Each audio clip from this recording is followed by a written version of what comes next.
what do we lose when we cast others as a villain or we villainize things? I always use the example of it's like looking through a dirty lens or looking out of a dirty window. You're not seeing the complete picture, right? So you think about how that impacts business. I talk about being it's almost like a silent cancer in your organization because it's happening and people are getting put into the villain trap, and it's quiet, it's not loud, it's not like people screaming, and suddenly they just go along to get along, and So- then they're not saying anything, they go silent on you, and they're doing their work, but they're just doing the bare minimum until one day when they leave, and suddenly another person leaves and another person leaves, and now the company's like, what's happened to all of our talent? Why can't we get people to stay? They don't even know, oftentimes that's what it is. So that's the danger of being caught in the villain trap.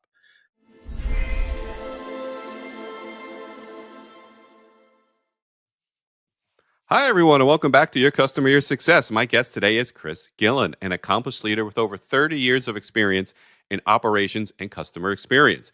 This includes leadership roles at some of the biggest names in retail we all know and love: Target, Home Depot, and Toys R Us. He's also served as CEO of a national market research and data company and is now the founder and CEO of Caller Base AI. Chris is the author of The Villain Trap, a powerful book about how blame culture quietly undermines leadership, erodes trust, and ultimately damages, you guessed it, the customer experience. Today, we're going to dive into leadership, accountability, the future of AI, and why great CX starts with what's happening inside your team, not just what's happening with your customers. There is a lot to talk about here, Chris. This is going to be a good one. We are super excited to have you. Welcome to the show. Thank you so much, Gary. I've been looking forward to this for several weeks. Just love the topic and the discussion that we're going to have today. But thanks for having me on. I'm looking forward to it.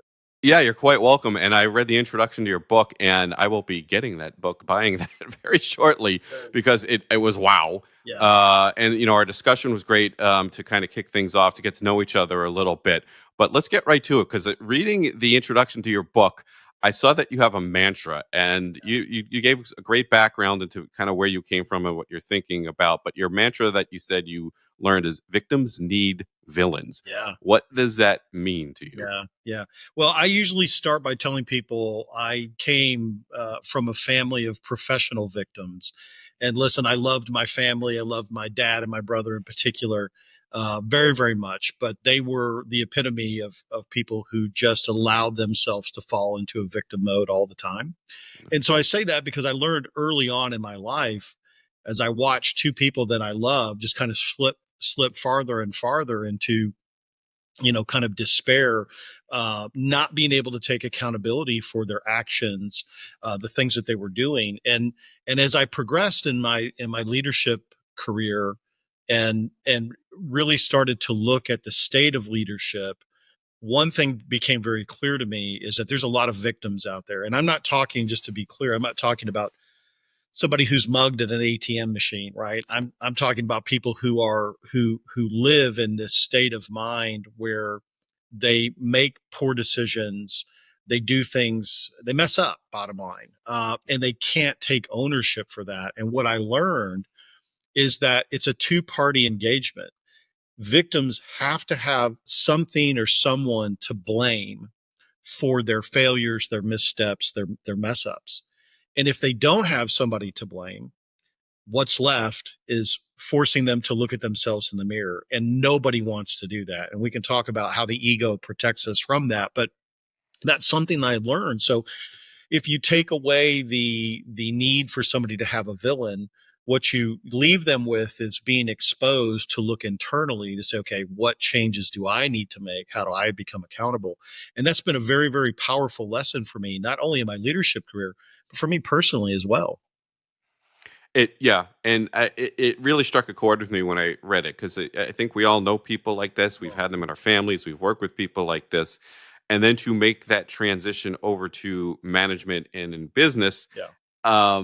it really struck a chord with me, because I've seen it, Yeah. and I've been through it. I think probably everybody has if you've been working long enough. That's right. And so the simple example you put out there in the sample really did strike a chord to me, because I've been in that exact Yeah. situation. So Why don't you please explain to everyone what the villain trap is when it comes to business, and kind of what is the genesis of your book? Yeah. So, it was really born out of two schools of thought. The victim loop, which is probably the most popular one. A lot of people know that back in the early 90s, there was a lot of corporate teaching around the victim loop. And then a lesser known one called drama triangle. And they both kind of approach being a victim in kind of a different way, but the theme is the same. And it's people who allow their ego to convince them that it's not their fault, even when it may even be blatantly their fault. Their ego will not allow them to do that. And they take great comfort in saying, it's not me. I didn't do anything wrong. It's you, Gary. You were the one that did this. You were the one that did that. And it absolves me of any sort of discomfort or pain when it comes to acknowledging, man, I just messed up. I didn't do something correctly. And so we've carried those two kind of schools of thought over into more traditional leadership because, you know, I felt they didn't go deep enough. I felt like that both of them were great, but they didn't get into, why it happens. How do you identify when it happens and how do you get yourself out of it? And that's why I wanted to do the book, simply because I grew up in that life, and it wasn't for my grandfather, I probably would have gone down the same path as my dad and my brother. So for me, it really is a labor of love, and something that I really hope people, whether you're in business or whether you're leading at home or in your church or in your community, really take some time to sit down and think about and read the book. And I've people told me, Gary, it's a hard book to read, because it forces themselves to ask themselves the question, which is how I designed the book. Do I do that? Is that me? Have I done that before? And 99% of the time, the answer is always yes. And so you come to this realization that you have been a victim, right? And you have been a villain in other people's stories. So how do you identify that? How do you get out of it? And then what happens when you do? And those are just powerful leadership lessons in the book, I think, that most people will resonate with. Yeah, it's absolutely fascinating because I think I haven't structured my thinking around it. I've thought of these things, but you've put some structure and Yeah. organization to this. So why don't we actually talk about now? Why is blame so attractive to managers and leaders? I think it's because it's easy, but maybe there's more to it than that. I Or often refer to blame like a drug, and if you've ever been around addicts or people with some form of addiction, there's very similar similarities to blame, and then how somebody feels, that might be an addict. What I mean by that is it feels good to blame. I use this kind of scenario. You're driving down the road, you're looking at your phone, and you're driving, and you know you shouldn't be looking at your phone, and bam, somebody sideswipes you. Very rarely will somebody get out of the car and say, I'm sorry about that. I was on my phone. My bad. Right. What they'll do is they'll say, oh my God, I can't believe you hit me and blah, blah, blah. Well, I saw you on your phone. I wasn't on my phone. That wasn't me. Right. It's that kind of plausible deniability that we all grow up on. And what happens is that it feels good to do that, especially when we blame and win. So when we can blame somebody else takes the blame for something that we have done or have been involved in, and we don't have to face ourselves. And that's really what it is. It's that I don't want to look at myself internally. I don't want to think about all the things that I need to change about me when all I have to do is blame you for something or blame something else. And Mhm. in the book, I talk about, people are like, well, why do we do that? Because you've been conditioned your whole entire life from the time you're a child to all the way through growing up. You are conditioned to blame. And we think about that in driving. If you've ever, when you were 15 or 16, you took your driver's test, and they say, what happens if I get into an accident? Never admit fault, right? Mhm. So you're taught all of these kind of things because liability and legal issues. And so it's ingrained in us as a society. And that's why it feels good to do it, because societally it's acceptable. We see it in the news. We see it with our government leaders.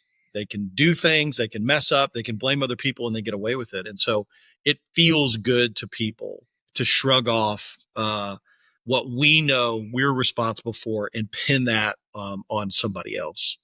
And I think I this really.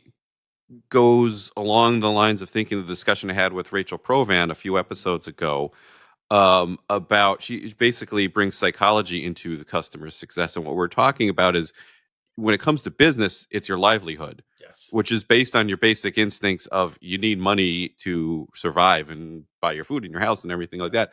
Yeah, And I think that's what people get defensive. It's a they do. defense mechanism to it's not me because my job's on the line. Then that's an internally I'm talking about. People will be defensive and blame others internally, but you also have to be very careful externally, right? I'm a client manager. I've been client facing, That's right. and I do anything for my clients. But you got to be careful because you work for a company and you got to protect the company from Yes. being sued or taking a Right. loss. Because That's I'm right. my background's financial services. That's right. You deal with a lot of money.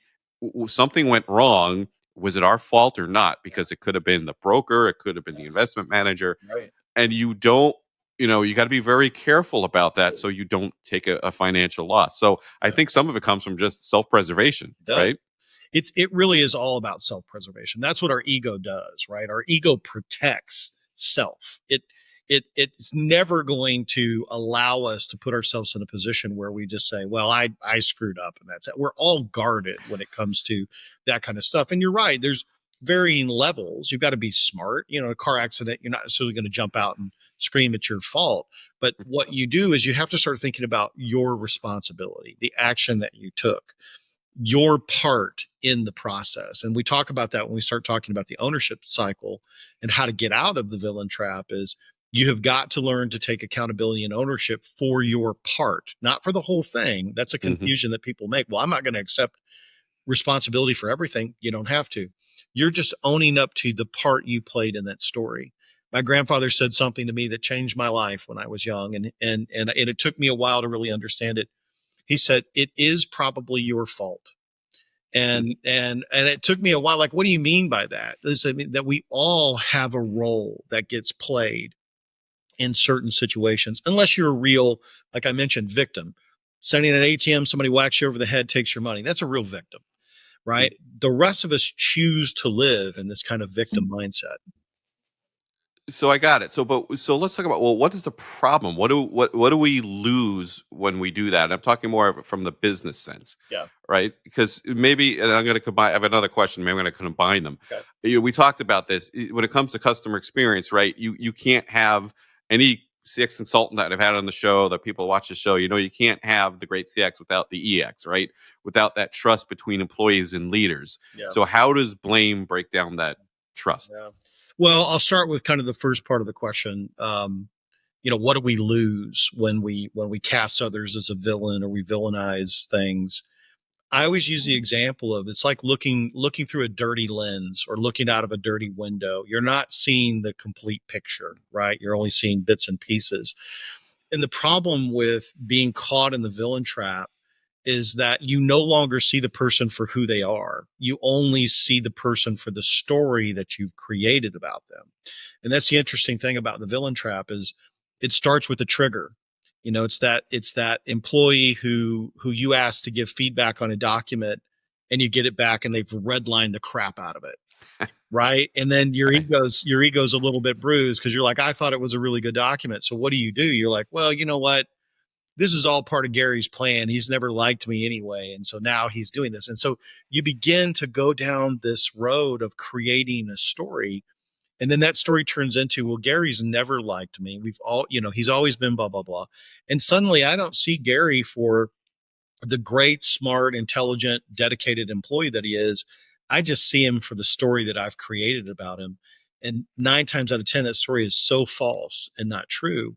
So you think about how that impacts business. I talk about it's almost like a silent cancer in your organization because it's happening and people are getting put into the villain trap and it's quiet. It's not loud. It's not like people screaming.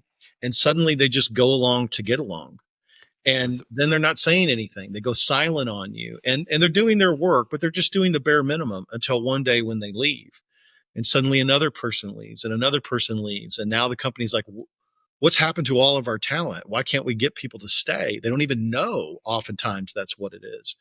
So that's the danger of being caught in the villain trap. from a customer experience, I get frustrated. God bless all the CX consultants and everybody that's out there. But I oftentimes find myself getting a bit frustrated because they're just rehashing the same things over and over again.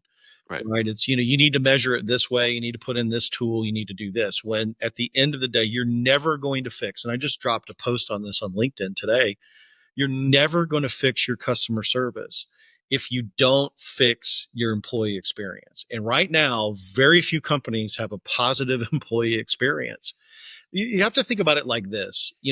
I like to talk about emotive loyalty. How do you build real connections? Not just great service, saying please and thank you, but Hmm. how do you really build a strong connection with the customer? Well, it takes three things. It's three ingredients in my mind. It's empathy, it's patience, and it's warmth. And the employee has to be in a position, in a mindset to be able to give those to the customer that's coming in.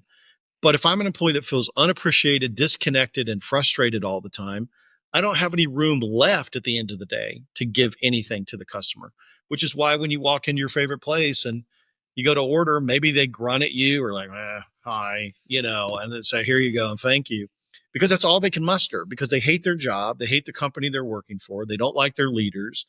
They feel underappreciated. And it's worse now, in my opinion, ever since COVID. I think this has just started this snowball effect of really just poor, an erosion of service, if you will. So until companies and leaders in companies figure out that they really need to take a step back and start thinking, how do I make the frontline employees feel valued and feel nurtured and heard and respected? Doesn't mean that you're caving to all of their demands, but it Yeah. means that they feel valued where they are. And when they do that, they can give those three things, that empathy, patience, and warmth. And to me, nobody's going to fix their service issue with technology or process or consultation until they fix that. That's right. And this is coming from an AI guy. Yes. So, okay. But that's it. And you can't do it when you feel threatened, No. right? So when you're threatened that there's going to be layoffs, if I don't do this, if I Right. speak up, That's my right. head's next on the block, right? And Exactly. you talked about go along to get along, and that's one of the things I've noticed most. And I'm not sure if it's part of the introduction of your first chapter, that story of Daniel who Yeah. said, "Hey, we've got problems," right? Yeah. He's the one in the meeting Right. saying, "No, Right. everything's not rosy." That's Because right. I've sat in those meetings when everything's wonderful. Look how great we are. Let's talk about how wonderful we are Yeah. today. Yeah. And I'm sitting there going, "Yeah, Wait a but minute. wait a Yeah. second, wait a second." And when I do it, it's you're doing it on behalf of the company because we Yes. need to do this better because we Yes. can be better, and we're putting the company and revenue at Yes. risk Yeah. by not making these customers happy. Yeah. But then you're the outsider, you're not on board. Yeah. Right? Yeah. And that's when the defense kick Yeah. mechanism That's kicks right. in Yeah. and starts the That's right. conflict, right? And I love that. That's why I've kind of filled the book with a lot of stories because I think that's how people can really get their head around. And there's something in that story, and you're dead on, that Rachel says to Daniel, which is, why are you bringing this stuff up in the meeting? He said, look, I just want you to have the best of me. And the best of me is bringing these things to you and tell, even when they're not comfortable or when they're counterproductive, that's me giving the best of you. And she couldn't recognize that, right? Because Mhm. she had painted this story of Daniel and nothing was going to change that. She had Right, looked at Daniel as he's doing this maliciously because he doesn't right, like me. Daniel right, leaves, he goes away, and you've just lost an extremely valuable, dedicated employee. And most of the time, you never know why. right. And the other thing is maybe there's other Daniels in there who are not speaking up That's right. because they feel threatened and they're gonna be, all right, so let's go along to get along, but That's you're right. not getting the feedback that you necessarily need. Yeah, And so it becomes a bit of a cycle. that's right. Yeah, So, okay. So what does it take to break free of this trap? yeah. Well, I think one, before I say that, before I kind of talk about that, I do want to just highlight this one piece because I think anybody out there, anybody that's listening to this, that's a leader in whatever capacity in their organization, please understand how dangerous this whole blame bubble villain trap thing is in your organization.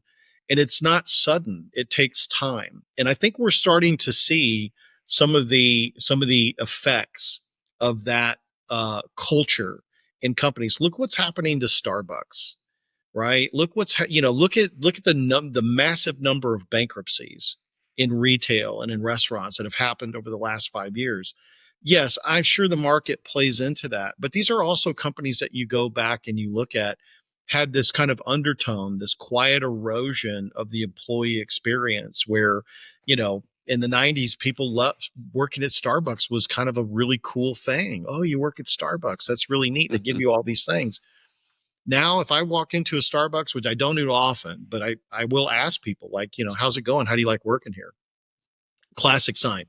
Oh, it's a job, It's a and you just know at that point in time that they're not going to give you the empathy, patience, and warmth that you want because they're unhappy. So I just drive that home for people that this is really a big thing. The good news is the book not only talks to you about how to identify it, but how to get out of it. And I talk about something called the ownership cycle.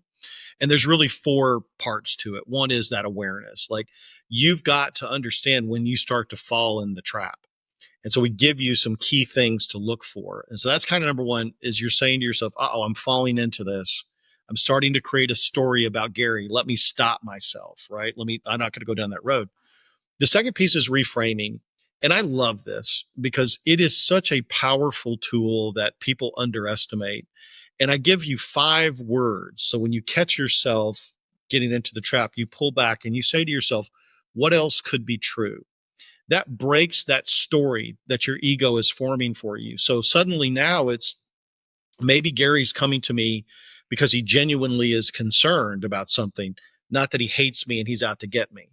And so you begin to ask yourself, and since I wrote the book, my wife and I find ourselves doing this all the time where you'll be driving and somebody cuts you off and you're yelling. And my wife will say, what else could be true?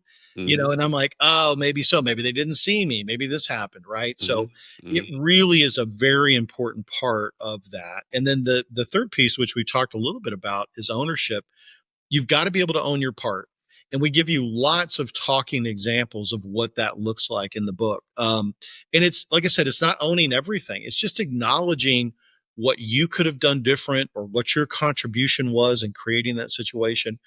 Because what I often say is the minute you walk in, and if you and I are going to have a difficult conversation and you're expecting it, and I walk in as your leader and you're expecting to get just raked over the coals. And I walk in and say to you, Gary, I've been thinking about this and I realize I didn't give you enough information to execute the job properly, whatever that is, right? You hmm start by accepting your part, whatever that is. And suddenly, as you're sitting there ready to fight and ready to go, you're kind of put back on your heels by, well, wait a minute, right? And then I start talking to you about what I could do differently. And there's this really cool thing that happens, Gary, is what'll end up happening is you'll naturally start talking about what you could have done differently because you're seeing me role model behavior. So that ownership part is really, really big. And then the last piece is something called action, but I refer to it as authentic repair. When you've messed up, it's not enough just to go say, Gary, I'm sorry and walk away. Right. You've got to really think deeper than an apology. It's a commitment to rebuild that lost trust because all of our relationships are built on one thing, and that is trust. When you lose it, the relationship is typically done. It's hard to get that back, whether that's you're a Right. leader, whether you're a husband or a spouse, whether you're a father, right? We do these things all the time. So it's really making a commitment and taking action to rebuild the lost trust and to rebuild the relationship authentically. So those are really the 4 steps. And like I said, we outline a lot of action and things that you can take to kind of help you through that because it's not natural to have that conversation. It isn't, and it's such a helpful framework that I can't wait to get this book now because I think through the same things. I do things similar.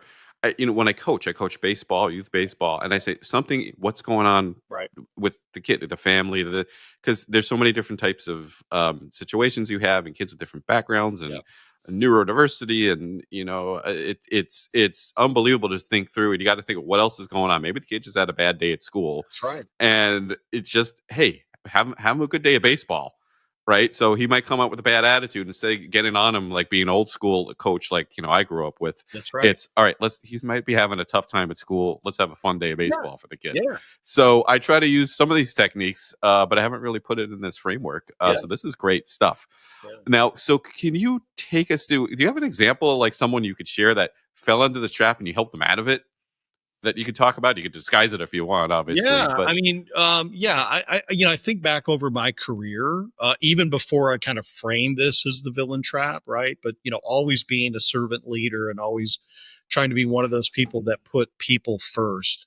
Um, I actually had a one of my leaders who had an employee, and I won't say what company, but who had an mhm, employee that they were pretty adamant that this employee wasn't any good. They couldn't do the work properly. They couldn't do these things properly. And they wanted to get rid of them. They wanted to performance manage them, right? Which in the company at the time, there was a process you had to go through to be able to do that. And every time this leader came to me and said, they did it again. This is and I would challenge this leader and I said, well, what's your role in this? What do you mean? Okay, well, this is an employee that you hired, right? You thought enough of them to bring them on and to hire them. Yep. mhm. You trained them, right? Yep, yep, did my stuff.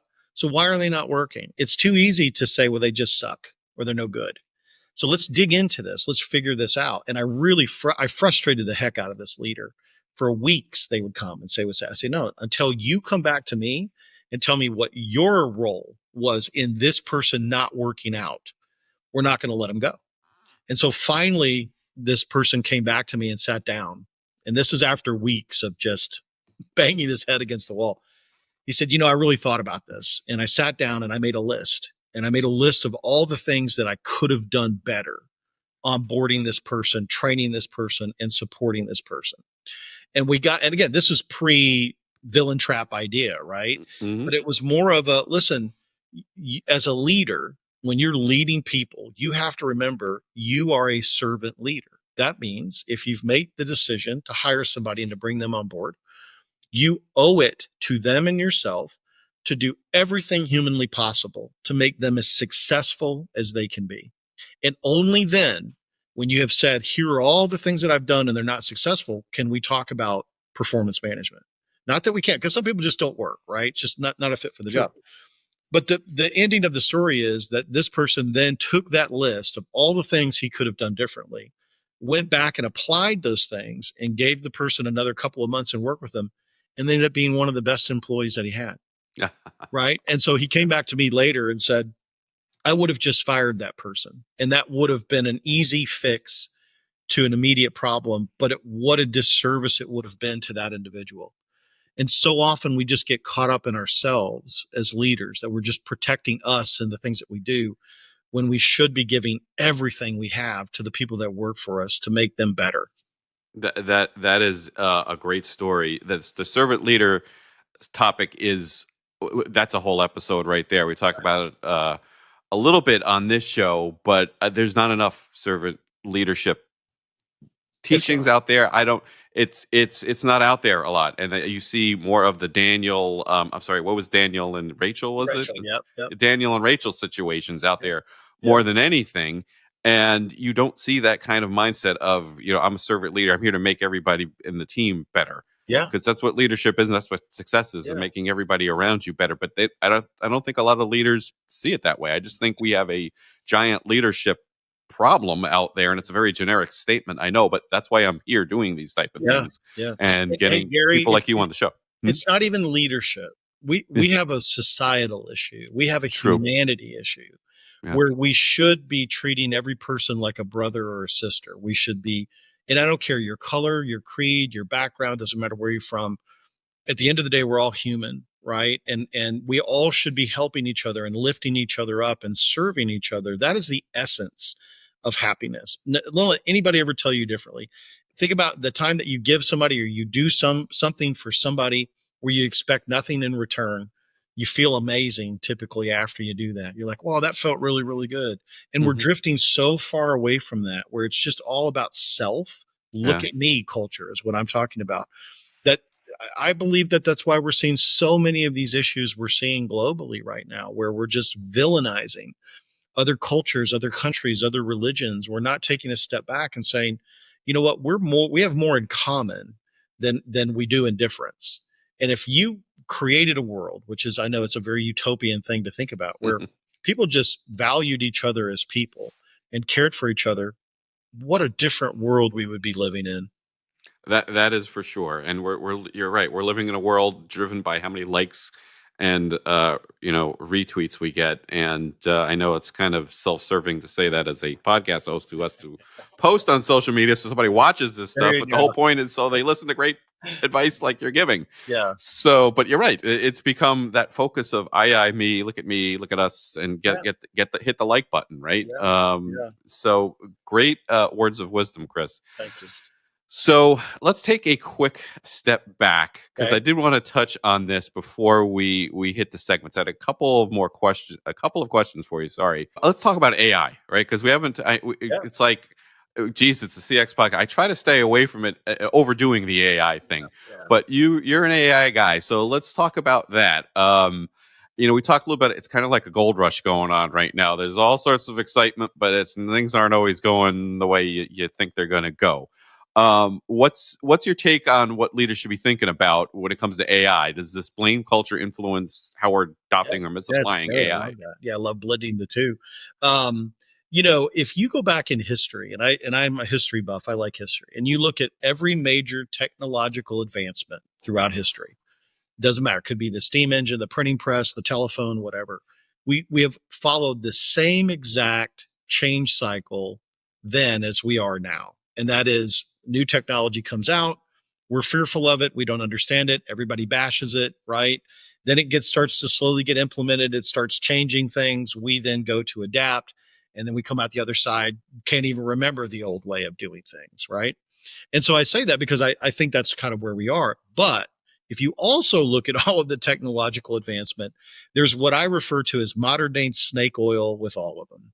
The snake oil salesman who rolls up and says, hey, drink this elixir, it's going to fix you and cure all, pay me, and then they leave and you never see them again. There are so many AI startups out there like that now where they're going out, they're getting seed rounds, they're getting big money, they're spinning stuff up that looks sexy and it's complicated, but at the end of the day, it doesn't work. And I know this because I've talked to a lot of companies who said, oh, I tried so and they never could get this done or they can never make this work right. So one, I'd say the best thing that any company could be doing right now is understanding and learning what AI is and what it isn't. Because if you don't understand it, it's easy to get duped. And then you're going to be the business that falls in with these snake oil salesmen and find yourself, you're out $50,000 and you have nothing to show for it, right? Hmm. So education, both employees and leaders in the company, everybody should be embracing and thinking about how to use AI, not just for the business, but personally. So that's number one. Number two is I tell companies if you don't at least have a roadmap right now for where AI is going to fit in your business, you are way behind. I'm not saying you have to have it fully implemented. I'm just saying that most companies should, at this stage in the game, have at least thought about the best place to implement AI for their business. And so many of them are not doing that. The third thing is, and the reason why I don't think they're doing it, Gary, is because they have this idea that AI will replace, it will downsize, it will get rid of jobs. And yes, I'm sure it will do that. But what I coach my businesses is you should be focused on enhancement. How can I implement technology to make my frontline workers in particulars better, faster, stronger, the $6 million man kind of thing, right? Yeah, right. Right. And not thinking about replace. And, there's going to be jobs that we don't know about today that will inevitably become big jobs because it's new technology. So we're growing. And so, I was on a call because I do voice AI, and I was on a call with a pretty sizable company, and they had I don't know 20 captive call center seats, and we're going through this thing, and she said to me, so this one virtual agent could eliminate all 20 people. And I said, yes, that is true, but that is not the way you should be looking at it. What you should be looking at is saying, have you ever met a frontline call center person that loves just answering the phone over and over and doing the same thing? No, there's no purpose in that. There's nothing fun about that. So think about if you stripped all the what I refer to as kind of mundane, crappy stuff nobody wants to do, what else could those people do? And then we started brainstorming. Well, what about sales calls? What about outbound? What about revenue generation? And then you could just see the light bulb go off because they went from being fearful, oh my God, I'm going to lose my job and everybody's going to lose their job, to now getting excited and thinking, oh, how can this enhance my business? And what other things could I use these great employees for, rather than just doing something so trivial and mundane day after day that offers no value? That's how businesses should be thinking about it.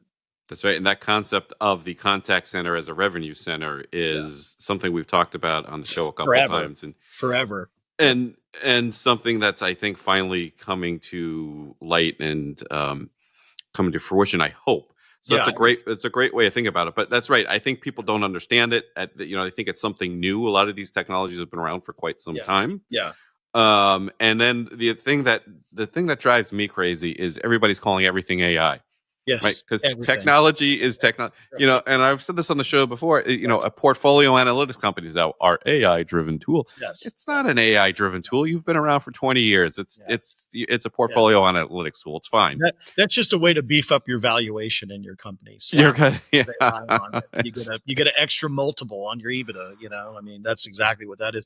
Hey, one thing that I do yeah. want to touch on, because you'd mentioned it, how does blame impact the change curve, right? So, and now where your leaders in your company should be out there looking at technology and looking at AI and doing all of that. But here's what I would say. If, again, I go back to this, if I'm a leader in a company and I don't feel valued and nurtured and supported and I don't like working there, how hard am I really going to go out and look for new technology to help the company get better? They won't. And I've seen it. I've been on calls with people where we've said, does this work for you? And they said, yeah, but I just have too much to do right now. I'm not really interested in it. And then they move on. And that may be true. They may have a lot to do, but you can see it on their face, right? That they're not happy. And so if I'm not happy, am I really going to put in a lot of energy and effort to help make this company better when I'm not going to really benefit from it? That's how blame erodes that sort of change curve in a company. Amazing, amazing, great stuff. Hey, we got to get to segments, but I got to do one question that I was Yeah. going to put in chip shots, but I'm going to do it right here. If you could give every listener leader one takeaway from the villain trap right now that's going to help them lead differently, effectively, what would it be? That's a great question. I think one thing it's going to do, it's going to help you really understand if you have been villainizing your employees. And not and a lot of times people don't even know. I'm not saying, there's sometimes we do it intentionally, right? But the Mm. reality is you don't know you're doing it. And I say that because I had a reader actually say to me, Chris, I didn't think I did it, but after I read the book, I thought about 15 different people that I villainized. And Right. so I would say and it's such a powerful thing. You want to change your relationships with your employees. You want to change the relationship you have with your spouse or your children or people outside of work. Read this book. You got it. It sounds absolutely fabulous. I'm not kidding. I'm heading out to Amazon as soon as we finish this. All right, let's hit the segments. We got to keep rolling. Okay, it's time for the segments. My favorite segment, Does It Hold Water? It's where I ask my guest to be our resident expert witness for the day. I read a quote, a piece of thought leadership, and my guest is going to let us know if it holds water or not. You ready? Yep, let's go. All right, we're going AI. Dario Amodi, CEO of Anthropic, Yep, and one of the foremost minds of artificial intelligence, yep. recently sounded the alarms about this potential crisis in an interview. He said, are you ready? AI could wipe out half of all entry level white collar jobs and spike unemployment to 10 to 20% in the next 1 to 5 years. He warned the American public is sleepwalking towards a mass economic dislocation that could reorder society. Wow, scary. Scary But stuff. definitely holds water. And I'm going to tell you why. And I'm going to go Okay. back and say, refer to history. Go back and look at every major technological advancement. The printing press and the steam engine are my two favorite. Go look at the printing press, right? Before the printing press, you had people that were writing books manually, scribes. Printing press came along, wiped them all out overnight, right? What happened to those people? Well, they had to go find something new. And what did the printing press do? It brought new jobs that you didn't even know you needed before the printing press came. So I think he's right in saying, is this wave going to wipe out frontline call center agents, low hanging fruit kind of stuff? Is it going to change jobs at that level? I absolutely think it will. What he's missing, though, is that there's going to be new jobs that are going to rise out of this that people will begin to fill. So even in the 1800s, when there were these technological advancements, you go back and read history, people were out of a job. They were selling goods and wares. They were part of the gig economy back then, right? They were Mm-hmm. surviving until this change came full circle and new jobs came out that they do that. So I definitely think what he says holds water with the caveat that there'll be new jobs that are created. Right, right, because it's the 10 to 20% unemployment idea that kind of has me shaking my Yes. head a little bit. Yeah. Because if you think about it, I think back to business school, and I went to business school at night in the late '90s, and right in the internet boom, right, where everybody's trying to figure out what this thing is and how to use it to make money. Because I think a lot of people forget in the early days, everything was free. It was just no one really knew how to actually make money. That's And right. there were these .com companies, and people forget the dot bomb crash, so to speak, the Yes. .com crash Yeah. that happened with the stock market, because these companies were built on thin air, some of Yeah. them. And I Yeah. think that's going on now. But what I'm getting to is Warren Buffett came to speak to my business school Oh, wow. class, and it was probably about 98, 99, and he basically, everybody keeps, he liked Coca-Cola, Dairy Queen, right? I mean, those are the he Right. invests in stuff that actually make money. Right. And at that point, nobody was making money off it. So everybody wanted to know about the internet and this. He's like, no, Yeah. no, no, because I don't know how we're going to make money off it yet. Yeah. And then, so obviously that changed everything, but it just became something that became incorporated in our lives that everybody uses today. And yeah, you don't need as many brick and mortar stores for Right. depending on what you do. Right. But then again, you might have a brick and mortar store that you love because you're not going to them all the time. That's right. That's right. And the other thing is, anybody working, they want to do something that's purposeful. They want to do Right. something that has meaning. That's what I keep saying. I run call centers all over the world. I've never met the agent who just sits there and likes to pick up the phone and answer the same question over and over again. It's Right. it's not purposeful. So my hope is that AI will help us enhance the workforce and the knowledge economy, and people will find more meaningful things to do. Right. Great stuff. Awesome. Let's move to chip shots. Good. Okay, it is time for chip shots, my fun yet professional conversational questions. We try to go with 3 or 4 that will be interesting and fun. And we're going to go right to the leader question with you. If you could spend a day shadowing a leader or professional in any industry, who would it be and what would you hope to learn? So I'll caveat what I'm going to say with my leader is somebody that might be a little bit polarizing, but I'm not going to go down the religion road. It's hard to argue that there wasn't a man named Jesus who lived and responsible for Christianity. So my one leader would be, I'd love to spend a day with Jesus. And I'd love to spend a day with Jesus because when we talk about servant leadership, I can't find a better figure in all of history that was more of a servant leader than he was. When we talk about blame, when we talk about forgiveness, when we talk about loving each other, I think it would just be, a religion aside, fascinating to spend some time with somebody that had arguably the most profound impact on human civilization than anybody. And I would love that because he is the ultimate servant leader, and I would love to know more. That is fascinating. I didn't I didn't see that one coming, although I was thinking maybe somebody will do that someday. But certainly, yeah. There's obviously the religious aspect, there's the teachings Sure. of it. And come to think of it, that's right. He didn't blame anybody, even Caesar, or punch give unto Caesar what is Caesar's, That's right. right? Render Give unto unto God's Caesar. what is God's, and then he didn't blame Pontius Pilate or even Judas. That's an amazing thought, and thank you for sharing that with us. Okay, let's go to the habit or routine question. What's one habit or routine that you've cultivated that you believe contributes to your personal or professional success? Well, this is unequivocal for me. It's something I've been doing almost my whole entire life. I'm an early riser. I wake up at 4:30, and I think that mind, body, and spirit are ultimately important for everybody in your life.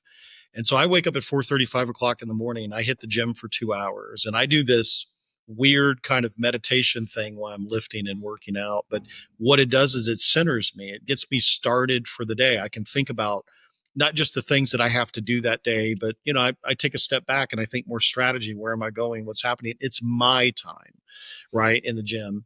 And then when I come home, I have a 15, 20-minute meditation around prayer that I do, because I do think spirit, for whatever that means for anybody, regardless of your religion, is, you got to keep your body sharp. You got to keep your body fit, especially as we get older. But you also have to do the same thing with your spirits. Being spiritually fulfilled, whatever that means for you, is important. It's important to me because that helps me stay centered around how I'm going to lead and how I'm going to be working with people, and especially if I have difficult conversations or things coming up. And the last thing, I mentioned to you, I think one thing that all companies should be doing right now is encouraging AI exploration using Chat GPT, getting out there, getting people familiar with it, because I think we have to continue to sharpen our minds. And so something that I do, I'm a language buff. I love languages. And so I'm constantly trying to teach myself new languages. And Duolingo is my app of preference. And I Hmm. spend about 15 or 20 minutes a day. So I'm literally spending probably 3 hours of my morning to myself, focused on mind, body, and spirit, before I ever pick up a phone and look at news or fire up the laptop. And the reason I know that's so important to me, Gary, is because the days that I fall out of that routine, I don't operate the same way. I don't feel like the same person when Hmm. that happens. So that's such an important part of who I am and the person that I've become. It's important for everybody to have their own routine, whatever that looks like for them, to help them stay centered and give themselves time to think about the day getting started. Yeah, no, great one. I've become a much more of an early riser in my later years and discovered the gym in the morning later in my years as well. And if I'm not doing it, and I got out of the habit this winter, Yeah. and I just say it, I felt like crap. Yeah. And the weight crept back on, and so I'm back into it now. And then I do either that, or I can even I go for a walk sometimes first thing, gym, or even golf practice. Yeah. But it Yeah. makes something physical to start the day, gym, walk, or a golf practice, and And, it's and, makes and all the just difference in the world. getting time to yourself, Yeah. because when you start your day, your kids, your spouse, your work, everybody is competing for your time, and you don't get it. Right. Yep. And I think that's a really, really important part of everybody's routine. Yeah. No, absolutely agreed 100%. Awesome. So let's go with. I haven't asked this one in a while. I'm going to go with you because I think this you'll have an interesting answer to this one. What is the most unexpected or unconventional lesson you've learned in your career that's proven to be invaluable? So I mentioned to you that my grandfather was a very important part of my life, and so was my grandmother. And my grandmother passed away at 98 years old. And she always had this saying, and taught me very early on, and I've just carried this with me for 50 plus years. Worry, which we all suffer from, right? Whether you're worrying about life, work, bills, family, whatever, is like a bill that will never come due. You're waiting for it, but you never get it. And so many people right now are sick with anxiety and worry and stress over so many things. And I'm not discounting that. Some of that is real for people, but more often than not, you find that the things that you're worried about are so trivial that you shouldn't worry about them. It's like that bill you're waiting on, but it never ever comes.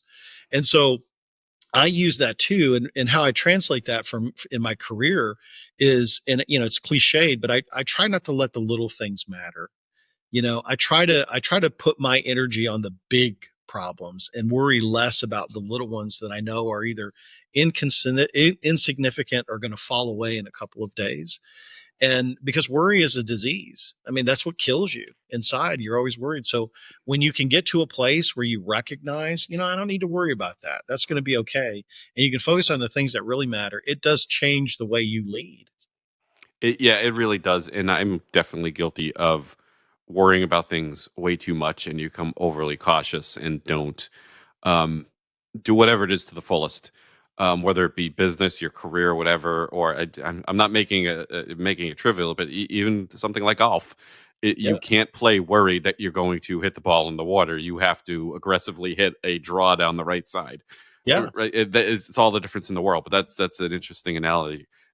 That is a great one. Thank you, Chris. Chris Gillen, absolutely fabulous Thank guest. you, Gary. Thank you so much for being here today. Before we go, why don't we tell everybody where they can find you? Yeah. So certainly you can go to www.thevillaintrap.com.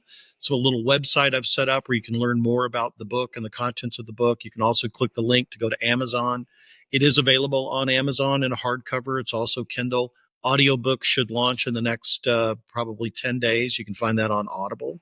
And then I'm a big LinkedIn guy, so I love LinkedIn. So you can find me at my name, Chris Gillen, on LinkedIn. I post a lot, several times a week, about things just like what we've talked about on the podcast, Gary. Awesome.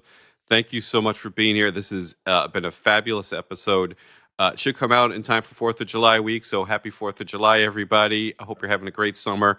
I will be back with more. I have some very interesting guests. Wait till you see who's next in the world of customer experience, customer success. And I have a few twists and turns, maybe a little bit more job search stuff.